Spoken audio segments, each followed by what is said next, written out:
پچھلی گورنمنٹ کی ہم بات کریں اور اسپیشلی آپ ہی کے ڈپارٹمنٹ کی, آپ کی وزارت کی بات کریں ہیومن رائٹس کی, تو کیا اپڈیٹ ابھی تک آپ نے کیا اور عوام کو ڈائریکٹلی بیان بازی, یا اگر سندھ کام نہیں کر پا رہی, کے پی کے کام نہیں کر پا رہی, پنجاب نہیں کر پا رہی, عوام کو اس سے کوئی کنسرن نہیں ہے, عوام کو یہ کہ ہمارے لیے کون کیا کر رہا ہے, تو ہیومن رائٹ ڈپارٹمنٹ نے کیا نئی چیزیں آپ لوگ لے کر آئے ہیں؟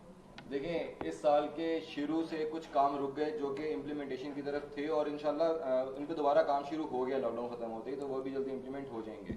فرسٹ آف آل ہم نے مائنورٹیز کے لیے جو کچھ چیزیں کی آپ کو پہلے بھی بتا چکا ہوں. جی بالکل. اور اسی طرح سے کئی چیزیں ہم لوگ آلریڈی کر رہے ہیں, جس میں ہم لوگ ٹرانسجینڈرز کے لیے کافی کام کر رہے ہیں, بڑا ایکٹیولی کام کر رہے ہیں. کثرے بہبود جیسے کچھ ادارے ہم لوگ شروع میں 10 اضلاع میں لے کر جا رہے ہیں پنجاب کے, جس کے اندر ٹرانسجینڈرز کا بھی کوٹا ہوگا, مائنورٹیز کا بھی کوٹا ہوگا. اس سے کیا ہوگا کہ ٹرانسجینڈرز بھی اپنے ایک عزت کے ساتھ کمائی کا راستہ ڈھونڈ سکیں گے, اور مائنورٹیز بھی آبویسلی ہمارے ملک کا جو پرچم ہے اس میں ہرا اور سفید ساتھ ہے. بالکل. تو سفید اقلیتی امور کا نشان ہے, تو انشاءاللہ ہم اس کو ساتھ لے کر چل رہے ہیں اور چلیں گے انشاءاللہ, اور آپ دیکھیں گے کہ رزلٹ جلدی آئیں گے اور بڑے اچھے رزلٹس آئیں گے. تو جو یہ کہا جا رہا تھا کہ پچھلی جو گورنمنٹ ہے وہ اچھا کام نہیں کر رہی تھی, آپ کے ڈپارٹمنٹ کی بات کی جائے تو کیا اس طرح کی باتیں ہیں, کیا اس طرح کے اقدامات ہیں جو انہوں نے غلط کیے تھے؟ دیکھیں فیضان صاحب, مجھے آپ صرف ایک بات یہ بتا دیں کہ مجھے کئی چینلز کے اوپر جا کر یہ چیز پتہ چلتی ہے جی کہ وہ اپنے منہ سے آپ کے اپنے میڈیا ہاؤسز کہہ رہے ہوتے ہیں کہ جو اس وقت minister of human rights Punjab یا فیڈرل تھوڑی بہت بھی فیم کے اوپر آئی ہے, جی ایسا ہم نے پچھلے ادوار میں کبھی نہیں دیکھا. تو یہ فیم کی وجہ کیا ہے سر؟ فیم کی وجہ کام ہے. تو میں وہی بیسیکلی پوچھنا چاہ رہا ہوں کہ ڈیفرنس بٹوین لاسٹ گورنمنٹ. دیکھیں جب عمران خان صاحب نے احساس پروگرام اناؤنس کیا, جی تو کون سی منسٹری تھی جس نے سب سے پہلے اپنا بجٹ ایلوکیٹ کیا مائنورٹیز کے لیے کہ ہم ان کو بھی 12,000 فری فیملی دیں گے؟ کون سی وزارت؟ نہیں, آپ ہی کے سر پہ سے. تو دیکھ لیں, تو یہ چیزیں ہم نے کی ہیں. آج تک مجھے بتائیں کہ مائنورٹیز کے لیے کسی نے کبھی ایسے اقدام اٹھائے ہوں کہ یہ بیکورڈ ایریاز میں رہ رہے ہیں اگر, تو ہم نے ان کو ماڈل کالونی بنا کر دینی ہے اپنے بجٹ سے. ہم ان سے ٹیکس تو نہیں, ہم ان سے زکات تو نہیں اکٹھی کر کے بنا کے دے رہے ان کو, ہم ان سے فنڈز تو نہیں لے رہے, ہم اپنے فنڈ سے ایل ڈی اے کو ہم لوگوں نے فنڈ پرووائڈ کیا. ایل ڈی اے کے پاس اپنا فنڈ کم تھا, ہماری منسٹری نے اپنا فنڈ دیا کہ یہ جو چند ایک سوسائٹیز ہیں جن کا نام آپ کو آلریڈی پتہ ہے, یوحنا آباد جن میں شامل ہے لاہور کے اندر, ان کو ماڈل کالونی بنانا ہے. اوکاڑا میں بہت کام چل رہا ہے, اٹک سائڈ پہ بڑا کام چل رہا ہے, یاور بخاری صاحب بڑا کام کر رہے ہیں, بڑا بڑا اچھا کام الحمدللہ ہماری منسٹری کر رہی ہے. چلیں جی, امید کی جا سکتی ہے. اور اسی طرح یہ میں ذرا سہیل صاحب کی طرف آتا ہوں, اس کے بعد میں آپ کی طرف دوبارہ آؤں گا عمر صاحب, اور ذرا آپ حکومت وقت ہیں, تھوڑے سے سوالات کا جواب آپ کو دینے ہی پڑیں گے. تو سر سہیل صاحب آپ کی طرف ہی آتے ہیں. سر سب سے پہلے تو یہ بات جو کہ امریکہ کی طرف سے امریکی جریدے نے جو کہا ہے کہ جو دہشت گرد ممالک ہیں ان میں جو سیر فہرست ہے وہ بھارت کا نام ہے, آپ اس کو کس طرح دیکھتے ہیں کہ یہ جو بھارت کا نام فرسٹ پرائورٹی پہ آیا ہے, یہ کس کی محنت ہے؟ آپ اس میں کریڈٹ دیں گے پاکستان تحریک انصاف کو؟ سب سے پہلے میں رائل ٹی وی کا اور فیضان صاحب آپ کا مشکور ہوں, آپ نے ہمیں دعوت دی. دیکھیں انڈیا کے اندر جب یہ بنا تھا انڈیا, تو اس وقت اس میں سیکولرزم تھا. وہ اب سیکولرزم تو نہیں رہا, اب تو جو حکومت ہے مودی کی, وہ تو انتہا پسند ہے, فنڈامنٹلسٹ ہے. تو وہ تو ایک طے شدہ منصوبے کے تحت انڈیا کے اندر جو اقلیتیں ہیں, چاہے وہ مسلمان ہیں, چاہے وہ دوسرے لوگ ہیں, سکھ سارے بیچ میں آتے ہیں, ان کے ساتھ ظلم اور زیادتی کر رہا ہے. پھر اس کے بعد کشمیر میں آپ دیکھیں کہ جو انہوں نے آئین میں ترمیم کی, تو اس کے بعد کشمیر کو ہندوستان کا حصہ بندوق کی نالی پہ بنا دیا. یہ سب سے بڑی دہشت گردی ہے. وہاں پہ مسلمانوں پہ گولیاں چلائی جاتی ہیں, مارا جاتا ہے, پیٹا جاتا ہے, یہ سب سے بڑی دہشت گردی ہے. سکھوں کے ساتھ ظلم اور سٹیٹس میں جو ظلم یہ کر رہا ہے, تو یہ انٹرنیشنل لیول کا بھی بہت بڑا دہشت گرد ہے. پاکستان کے اندر اس نے ہمیشہ ان کی پالیسی رہی ہے کہ پاکستان کو ڈی سٹیبلائز کیا جائے. اور پاکستان کے اندر انہوں نے اربوں روپیہ را کو دیتے ہیں. وہ کبھی افغانستان میں آتے ہیں, کبھی وہ کہیں اڈے بنا لیتے ہیں.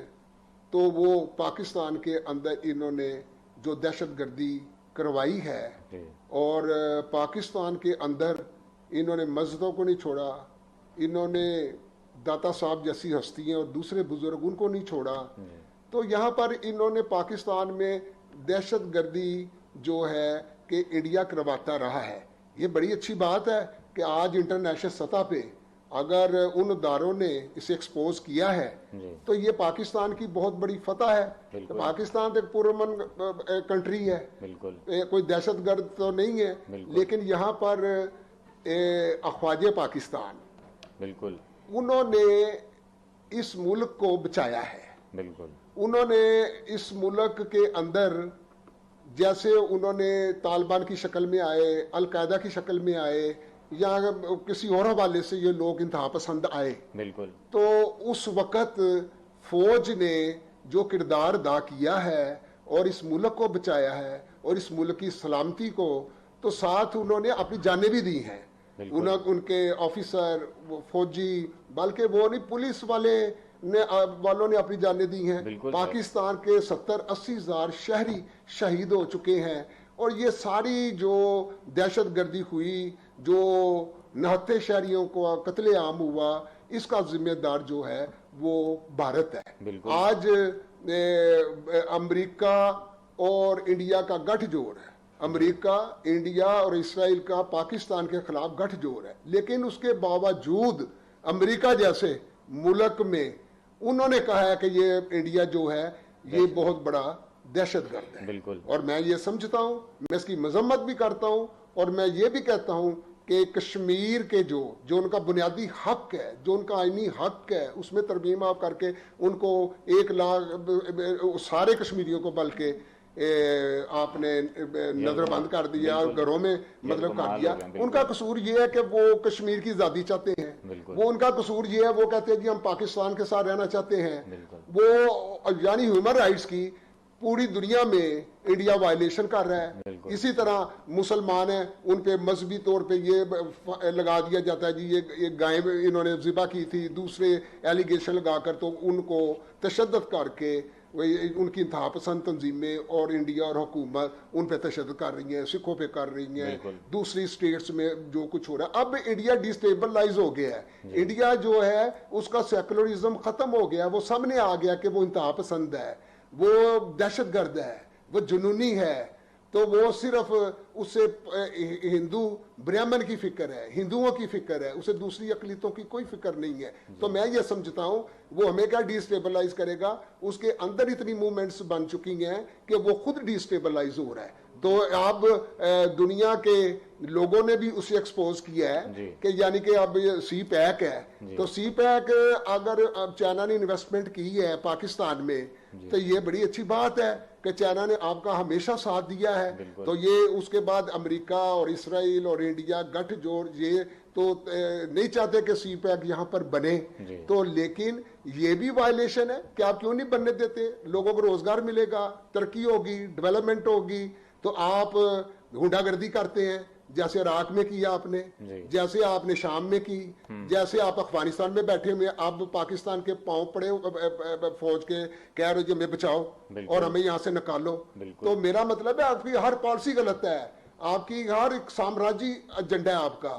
تو میں یہ سمجھتا ہوں کہ انڈیا جو ہے کہ یہ پاکستان میں تو کرتا ہی ہے, یہ پوری دنیا میں دہشت گردی کرتا ہے, یہ پوری دنیا کا دہشت گرد آدمی ہے. اس کی راہ جو ہے یہ ہر جگہ پہ جو ہے مسلمانوں پہ یا وہ لوگ جو پاکستان کے ساتھ لاحق ہے تو یہ وہاں پر دہشت گردی کرواتے ہیں. جی بالکل سر صاحب, آپ بالکل ٹھیک کہہ رہے ہیں, لیکن میرا ایک چھوٹا سا معصومانہ سا سوال یہ بن رہا ہے کہ امریکہ نے تو چلے نومینیٹ کر دیا انڈیا کو کہ وہ دہشت گردی میں پہلے صف میں ہے, لیکن سر یہ کہہ تو دیا گیا لیکن ابھی بھی سکھوں کے ساتھ ویسا ظلم ہو رہا ہے, بھارت میں مسلمانوں کے ساتھ قتل و غارت ویسے ہو رہی ہے, کشمیر میں عورتوں کے ساتھ ویسے عزت پامال کی جا رہی ہے, بچوں کو مارا جا رہا ہے. تو صرف یہ کہہ دینا یہی ہمارے لیے بہت ہے, یا حکومت اور اپوزیشن کو مل کے کوئی اس طرح کی اسٹریٹجی اپنانی چاہیے کہ تاکہ انٹرنیشنلی اور جو یہ ایک بیانیہ ہے اس کو سپورٹ کرنا اور انڈیا کو یہ جو قتل و غارت کر رہا ہے اس کو روکا جا سکے. میں یہ سمجھتا ہوں یہ آپ نے اچھا کوشچن کیا ہے کہ پاکستان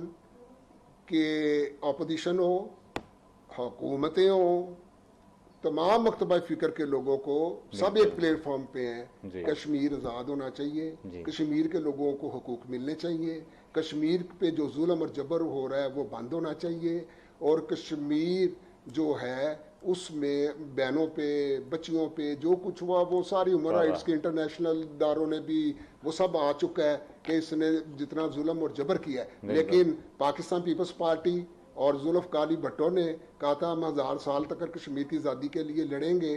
تو میرا خیال ہے کہ اس پہ تمام پارٹیوں کا کنسنسس ہے کہ کشمیر کی حمایت میں کوئی ایسا پارٹی نہیں ہے میرا خیال کہ جو کشمیر کی مخالفت کرتی ہے. تو اگر حکومت وقت آپ کو کوئی مشورہ دے یا وہ اس طرح کہیں کہ آدھے گھنٹے کے لیے جس طرح سارے باہر آ گئے تھے 12 بجے اسی طرح کا کوئی احتجاج کرنا ہو تو کیا اپوزیشن ساتھ دے گی؟ دیکھیں یا کوئی آپ جو پلان ہوتے ہیں کریں؟ نیشنل کنسنسس جی اچھے کنسنسس جی کشمیر کا مسئلہ ہے تعلیم کا مسئلہ ہے صحت کا مسئلہ ہے اکانومی کا مسئلہ ہے جو میرا خیال ہے کہ اس میں اختلاف نہیں ہونا چاہیے. میں کہوں گا جی تعلیم جو ہے ہر بچے کو ملنی چاہیے. تعلیم جو ہے کہ کروڑوں بچے تعلیمی اداروں سے محروم ہیں کہ اس کا بجٹ بلکہ ہائر ایجوکیشن سے اس حکومت نے بجٹ کی کٹوتی کی ہے. تو میں یہ سمجھتا ہوں کہ تعلیم کا مسئلہ ہو ہر انسان کو صحت کے حوالے سے ان کو علاج معالجہ کی سہولتیں ہونی چاہیے. یہ ایسے کنسنسز ہیں اس پہ کوئی اختلاف رائے نہیں ہے. اس پہ میرا خیال ہے کہ سب کو اکٹھے ہو کر یہ کہنا چاہیے جی تعلیم عام ہونی چاہیے تعلیم فری ہونی چاہیے تعلیم سائنٹیفک ہونی چاہیے تعلیم جو ہے کہ ہر بچے کو ملنا چاہیے نصاب ایک ہونا چاہیے طبقاتی نہیں ہونا چاہیے. تو اس پہ تو کسی کی کوئی مطلب نہیں ہے. پاکستان کی سلامتی پہ یا پاکستان جو ہے کہ اس پہ سب لوگ جو ہیں محب وطن ہیں. لیکن میں یہ سمجھتا ہوں لیکن ان کی حکومت نے ایک بہت بڑی غلطی کی ہے. جی یہ مجھے 40 سال ہو گئے پالیٹکس میں. اچھا سہیل صاحب معذرت میں آپ کو انٹرپٹ کر رہا ہوں. پروڈیوسر صاحب کی جانب سے بار بار بریک کا ذرا کہا جا رہا بہت ضروری ہوتی ہے ہمارے پروگرام کے لیے. اس کے بغیر تو مسئلہ نہیں. ناظرین ایک ہم بریک لیتے ہیں. جس طرح کی انفارمیٹیو گفتگو چل رہی تھی اس کا جو سلسلہ اس کو جاری رکھیں گے. بریک لیتے ہیں اور واپس اپنے گفتگو کا آغاز یہیں سے کریں گے. Please take a short break.